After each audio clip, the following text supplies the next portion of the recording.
Hi guys, welcome back to my channel. If you're new here, my name is Oreva and this is Life with Eva. Ooh. I hope that you like what you see and that it makes you subscribe and like and share.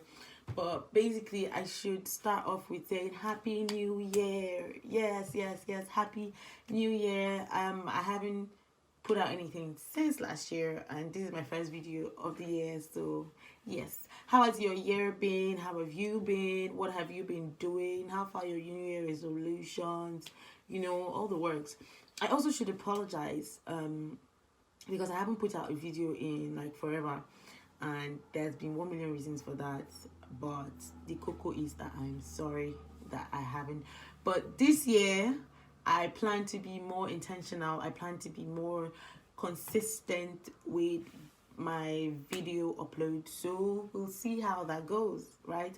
Without further ado, let's get right into what we're discussing today.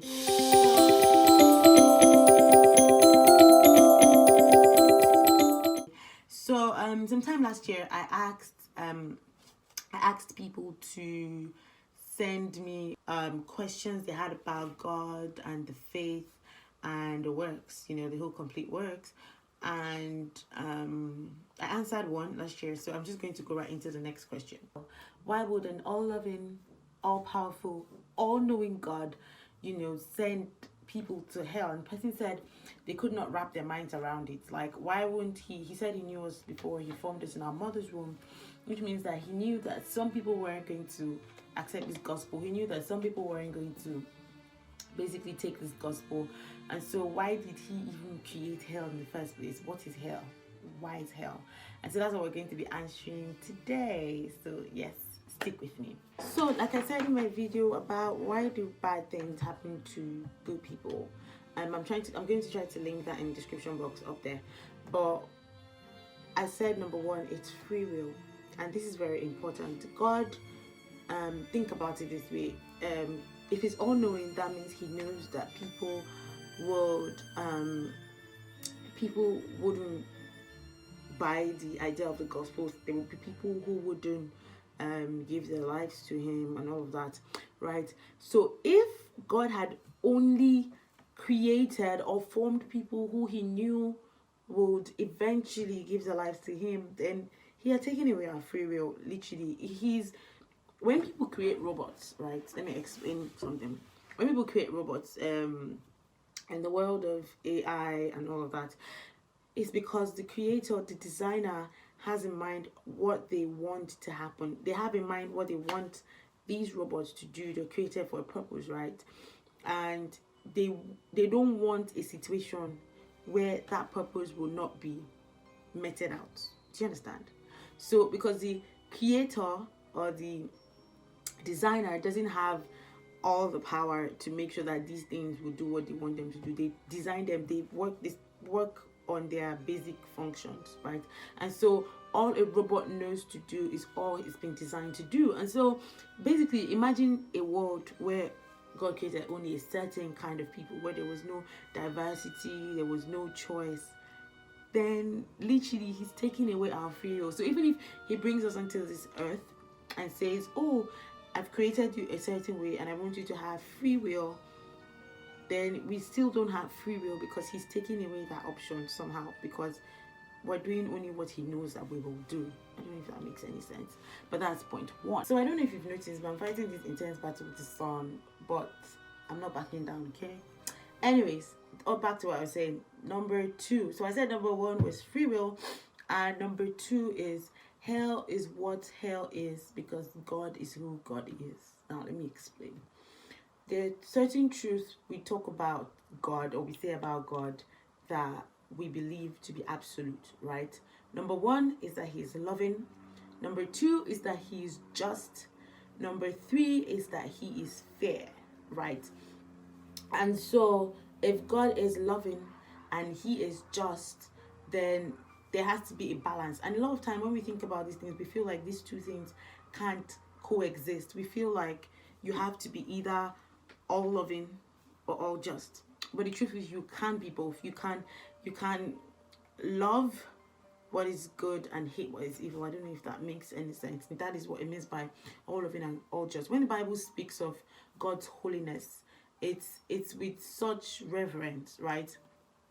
Somewhere in Exodus, the Bible talks about how God is so holy and so perfect, and that, you know, anybody who would witness that, you know, couldn't stand in his presence because the person would die and all that. So you hear people describe his presence and his holiness and his magnitude, and you have to understand that what is hell.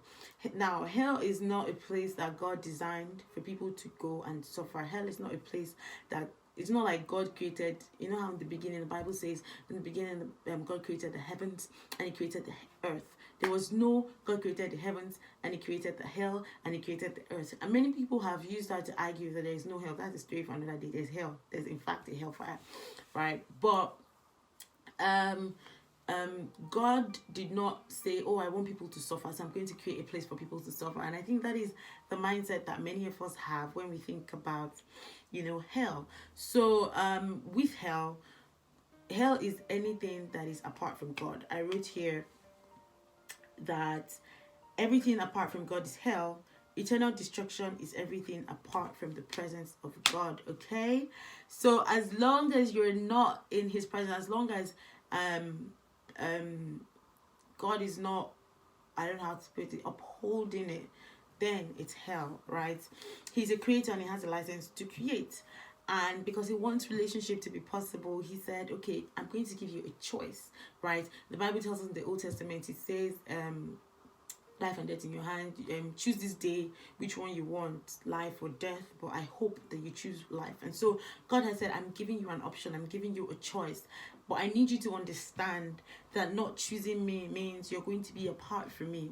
And right now, where the earth, the Bible tells us that the earth is sustained by the Lord. The earth is upholded by the Lord. The Bible tells us that everything that's happening, in him we move, in him we live, in him we have our being. So literally, God is literally putting everything together. And now the Bible also says that the sun shines both on those who love him and those who don't. And so right now we're in a period of, I don't know if to call it grace in a sense, but not grace in what grace really means, but literally we're in that period where we're literally benefiting of God's sovereignty, right? As I'm talking, I'm seeing a bridge on top of water and it's standing and being held together by the power of God, right? Yes, people build that by the intelligence of their mind, but ultimately by the power of God. Now I want you to imagine God takes a step back. I need you to imagine, if we really believe that God created the world, if we really believe that everything on earth is being sustained by him, if we really believe that he's somewhere in heaven dictating and arranging and organizing, then I need you to imagine a world where he's not there, where his sovereignty is not explored, is not actively seen, where he's not saying, oh, put this in place. He's not. Imagine a world where he's not holding everything together. Literally, what that is chaos. What that is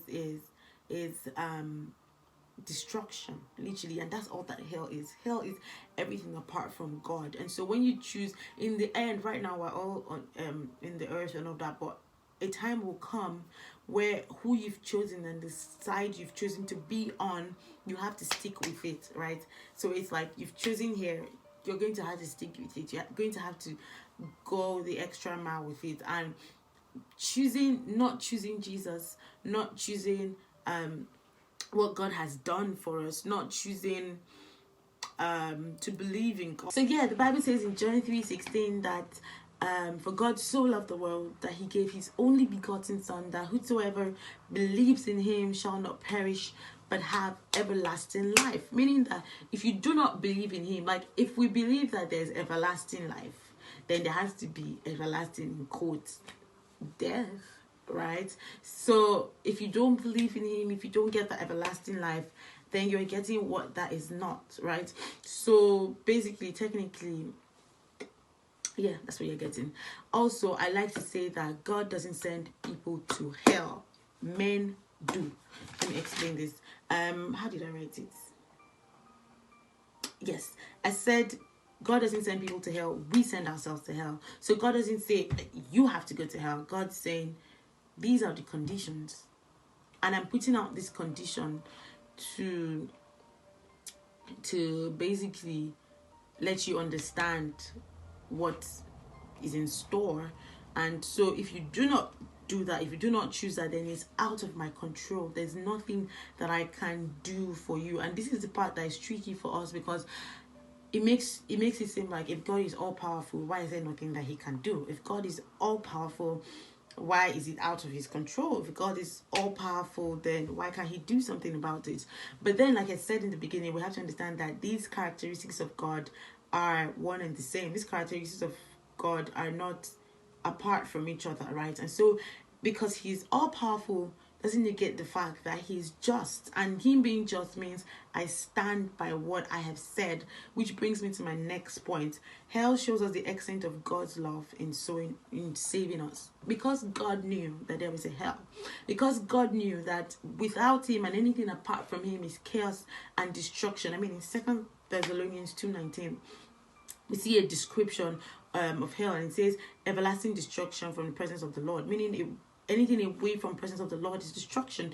And because God knew that, and he also knew that without me, y'all nothing, right? He knew that without him, there's nothing you could do. Without him, none of us could make heaven. We can never be good enough. And so he constituted this elaborate plan to come and save us himself. If this is not love, I don't know what else is.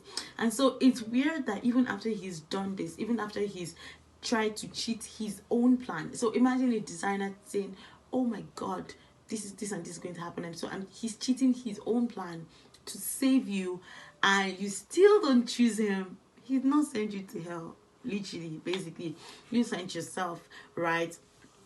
And then finally, I was going to say that you said that why would God even create us? Why would God not leave us in heaven singing Kumbaya? And that is from a particular myth in our thinking, where we think that before we came to earth, we had a life in heaven, and so we were babies in heaven, and all of us were chilling, and God said, oh yeah, you Kukuma, run, enter this person's womb. But that was not what God did. The Bible says in Jeremiah that before I formed you in your mother's womb, I knew you. And so it means that what that simply means is that there was a forming. Where were you formed? You were formed in your mother's womb. You didn't have a life before you came to earth. It wasn't a life that you didn't pre-exist before you came to earth. You were formed in your mother's womb. In Psalms 139, it talks about how he knitted us together and wove us together in our mother's womb. And so in your mother's womb, he knitted you, he formed you. But God is saying, before I even brought you to being, before I brought you to existence, I knew you. I have a plan for you. What's the word for this now?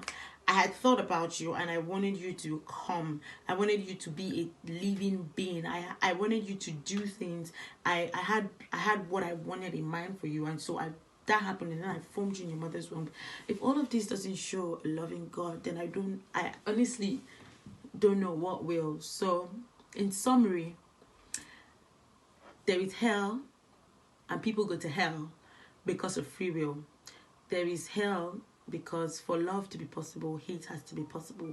For good to be possible, evil has to be possible. For obedience to be possible, there has to be disobedience. For heaven to be possible, there has to be hell. And hell is a place that is anything that is apart from God. And so once you're choosing to be apart from him, you're choosing to be in chaos and destruction and literally void and dark, and literally that's all that you're choosing. So I really, really, really hope that this video answered your questions. If it did not, please let me know. If while watching this video you basically have more questions, something I said you want to ask further about it, please leave a comment or reach out to me on any of my social media handles, and I will be delighted to answer you, to get to know you, because with God I want to literally remove that mindset where you feel like you can't ask questions. You can ask questions, and I will be delighted to answer any questions that you might have. I hope this video was helpful for you. Please do not forget to subscribe, to share, to like.